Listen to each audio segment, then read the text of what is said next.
Bonjour, c'est Louise de la Water Family. Aujourd'hui, on va parler de l'eau et de l'alimentation.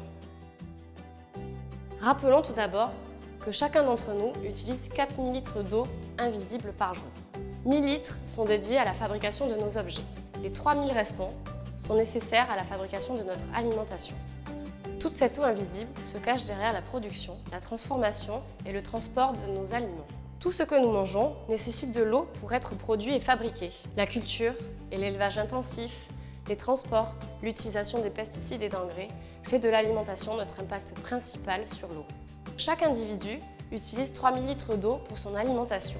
En moyenne, 30% de notre alimentation est gaspillée ou jetée. Ce qui revient à dire que 1 repas sur 3 est jeté et gaspillé.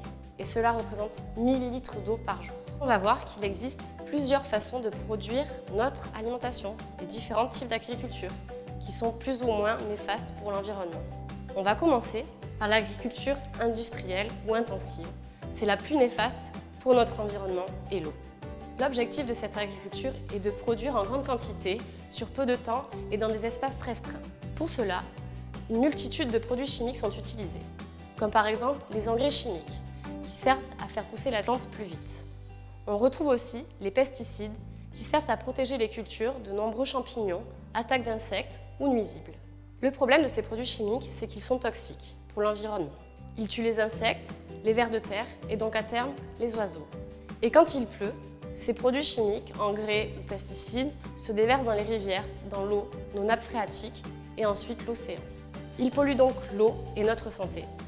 Ensuite, nous retrouvons une agriculture un peu moins néfaste. C'est l'agriculture dite raisonnée. En agriculture raisonnée, l'ajout de produits chimiques est en fait limité ou adapté aux besoins de la plante et au rendement du sol. La capacité des sols à retenir l'eau est donc un petit peu améliorée. L'utilisation des produits chimiques est limitée, mais pas supprimée, ce qui va quand même défavoriser la biodiversité. Ensuite, ces produits issus de l'agriculture raisonnée viennent souvent de loin. Et on finit par l'agriculture paysanne, biologique et responsable. Elle favorise les circuits courts, c'est-à-dire que le produit que tu vas acheter est proche de chez toi et va engendrer le moins de pollution. Dans ce type d'agriculture, les animaux broutent l'herbe, on utilise moins d'intrants, pas de produits chimiques, pas d'engrais, ni de pesticides. La nature et les paysages sont préservés, ainsi que la biodiversité et ta santé. Et en plus, c'est bien meilleur. En fait, les notions clés, c'est de manger bio, local et de saison. Le label AB, agriculture biologique, est un mode d'agriculture qui n'utilise pas de produits toxiques. C'est un mode de production normé, contrôlé, respectueux de l'environnement et de l'eau. Ce label te permet de choisir des aliments fabriqués sans engrais ou sans pesticides. Manger bio, c'est bon pour ta santé, l'eau, mais il faut aussi penser à manger local pour éviter les pollutions liées au transport. Les AMAP, Associations pour le maintien d'une agriculture paysanne, ou encore les marchés, sont des solutions écologiques et économiques pour trouver des aliments sains, locaux et de saison près de chez toi.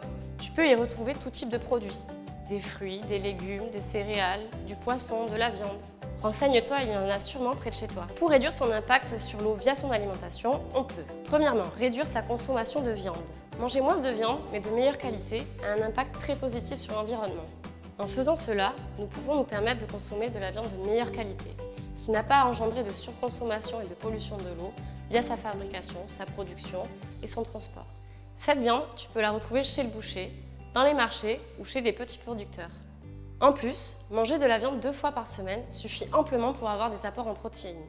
Tu peux substituer cet apport de protéines animales par des protéines végétales, comme les légumineuses par exemple. Deuxièmement, tu peux aussi manger bio, local et de saison.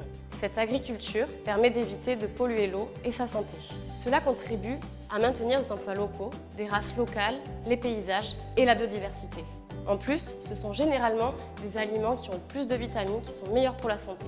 Et puis ça a tellement plus de goût. Troisièmement, tu peux aussi réduire ton gaspillage alimentaire. Aujourd'hui, un tiers de l'alimentation est gaspillée ou jetée. Cela représente 1000 litres d'eau par jour et par personne. Pour finir, et si tu as un petit peu de place chez toi et du temps, tu peux t'initier à faire un potager pour fabriquer toi-même tes propres aliments. Pour cela, tu peux t'aider des méthodes d'agroécologie ou de permaculture. On récapitule. On réduit donc sa consommation de viande, on peut consommer des aliments de l'agriculture biologique, responsable et paysanne, on évite de jeter, on finit son assiette, et puis si vous avez le temps, initiez-vous à la permaculture. Mettre des bonnes choses dans son assiette est la meilleure manière pour préserver sa santé et la planète. S'alimenter de façon responsable est le premier éco-geste à adopter pour protéger l'eau.